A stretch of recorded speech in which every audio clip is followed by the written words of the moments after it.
Soumiana Menksus, sociologue, article paru dans le site d'information Le 360 du 22 juillet 2022. Le shopping, plaisir masculin ou seulement féminin? Lécher les vitrines, s'extasier, fuiner, scruter, dénicher la bonne affaire, refouler la petite voix de la conscience qui rappelle à l'ordre, aller au vestiaire, s'admirer, pivoter devant ce fameux miroir amincissant, hésiter, demander conseil, quitter le magasin avec ou sans achat, aller à la vitrine suivante, rentrer, recommencer, l'extase. Les hommes, eux aussi, deviennent coquets et adeptes du lèche-vitrine. Ils s'attardent dans les magasins, cherchent les couleurs qui vont ensemble. Le dictat de la mode les a soumis. Leurs placards s'étoffent ainsi que leurs produits cosmétiques. Les hommes, avant, n'avaient dans leur salle de bain que zézoir, le rasoir, la lame de rasoir, et shba, pierre d'Alain pour stopper le sang, et sabounet al-hajra, une savonnette qui servait à laver le corps, les cheveux, les dents, les habits. Pour certains, il y avait aussi l'eau de Cologne, Rêve d'or ou Manhattan. Jetez aujourd'hui un coup d'œil à la salle de bain sur les produits masculins. Vous allez trouver le gel douche, shampoing, démêlant pour les cheveux, gel pour les cheveux, crème du visage, crème du corps, déodorant, aftershave, parfum, bombe à raser, dentifrice, crème dépilatoire pour le torse, ouzid. La mode est à la coupe de cheveux spéciale, undercoat, c'est-à-dire l'arrière du crâne et les côtés rasés pour garder de la longueur et du volume en haut.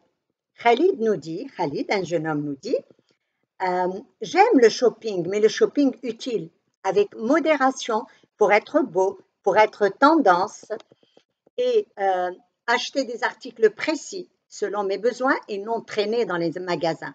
Son épouse lui dit, tu achètes peu de vêtements, si je n'insistais pas, tu serais comme un clochard. Tu gardes tes costumes plus de 10 ans et tu refuses de les donner. Son mari, Khalid, répond, les femmes achètent sans besoin, wabzef, c'est trop.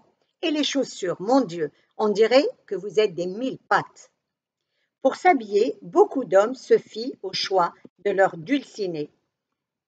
D'autres préfèrent être accompagnés par leurs épouses pour éviter leurs critiques. Mais prudence, Ahmed nous dit, je ne prends avec moi qu'une petite somme d'argent, sinon ma femme pousse à la consommation. En fait, ce sont des sorties qui finissent souvent par des disputes. La majorité des hommes détestent le shopping en couple. Mehdi nous dit, les femmes explorent les magasins sans acheter, essayent des tenues juste pour le plaisir. C'est vrai, je l'avoue, les femmes sont adeptes de l'imashra itnzeh. Si tu n'achètes pas, profite pour te réjouir. Mais l'homme parfois peut capituler. Un homme nous dit, la dernière fois on est sorti pour m'acheter un pantalon, on est revenu avec une robe. Parfois elle me ment, ma femme me ment, elle jette le ticket avant que je tombe dessus pour que je ne connaisse pas le prix réel. Après, c'est pâtes et tagine sans viande pendant une semaine. Les dépenses des femmes sont un sujet de discorde à répétition avec leur tendre moitié. Beaucoup de femmes refusent cette ingérence masculine quand elles ont des revenus personnels. Aziza nous dit, la grande majorité de mon salaire va au foyer et aux enfants. Je travaille, j'ai besoin de toilettes variées. C'est mon argent. Je veux me faire plaisir. Les vacances, les vacances. Le congé. Au nord du Maroc ou en Espagne, des scènes hilarantes. Le mari accompagne épouse et enfants dans des centres commerciaux. Les femmes y tardent. Les hommes, à bout de nerfs, s'assoient à la porte des magasins, mine déconfite, vraiment mine déconfite. Ils se regardent avec pitié, se plaignent les uns aux autres sans même se connaître, tout en gardant un œil sur leurs enfants surexcités. Ils ne peuvent même pas courir derrière les enfants car ils doivent surveiller le tas de sacs que les épouses déposent à leurs pieds, des sacs de vêtements, avant de disparaître à nouveau. J'ai entendu un homme dire un jour, ah oui, les vacances, Dieu maudisse les vacances. Je suis là pour la plage et non pour garder les enfants, faire le chauffeur, le porteur. Un autre homme me dit, j'ai besoin d'une remorque pour entrer au Maroc. L'ahmaq, la folie. Un autre homme dit, on a décidé d'un budget, elle a doublé. Wallah, on repart demain au Maroc. Les femmes rétorquent, elles disent, on profite des soldes pour habiller toute la famille, on fait des économies. En fait, lors des vacances, les femmes ont le temps de faire les courses. Elles joignent l'utile à l'agréable, mais attention aux excès. Les vacances permettent de se retrouver entre époux et épouses, recharger ses batteries épuisées par le stress de toute l'année, pour affronter une nouvelle année avec sérénité. Le shopping exagéré crée des tensions et une autre forme de stress. De rares couples font du shopping un moment agréable, mais pas toujours. Anwar nous dit, je l'accompagne parce que si je lui dis que je n'aime pas sa nouvelle tenue qu'elle a achetée, elle se vexe. Ce qui n'est pas toujours du goût de son épouse qui nous dit, il critique même mes pantoufles. Si je l'achète, il la critique. Il m'accompagne pour tout contrôler. Il m'asphyxie.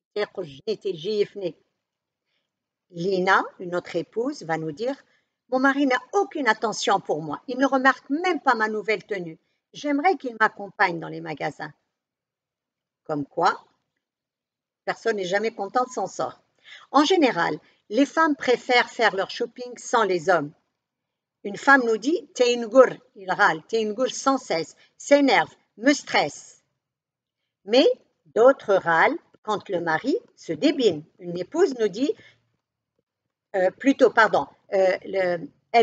l'époux nous dit, elle veut que je l'accompagne, mais je m'ennuie. Elle veut que je l'accompagne, mais je m'ennuie. Ça se termine toujours par des disputes car je deviens agressif. Le shopping, une promenade pour les dames, un anti-stress, rêver d'un luxe inaccessible. Touria nous dit, quand j'ai le cafard, je fais une folie dans un magasin, j'en ai besoin, c'est ma thérapie. Le shopping, un loisir gratuit. De nombreuses familles déambulent dans les centres commerciaux à l'affût d'animations de tout genre. Elles n'achètent que des friandises ou des glaces aux enfants. Dans les villes chaudes, ces lieux sont aussi fréquentés, souvent parce qu'ils sont climatisés. Le Covid a fortement influencé notre mode de consommation. Les ventes en ligne explosent, mais ne détrônent pas le shopping. Il permet aussi à la majorité des femmes qui ne fréquentent pas les cafés de se retrouver ensemble hors du foyer. Mais les hommes sont injustes. Les hommes sont injustes, disent certaines femmes. Touria nous dit, ils veulent des épouses coquettes. Ils se rincent l'œil en admirant des femmes élégantes qui passent devant eux. Comment je peux être coquette si je ne fais pas du shopping? La réponse d'un homme, les femmes s'habillent pour les autres. À la maison, elles sont comme des épouvantails. À cet homme, je réponds, enfin, pas toutes les femmes, Akhoya. Je vous remercie.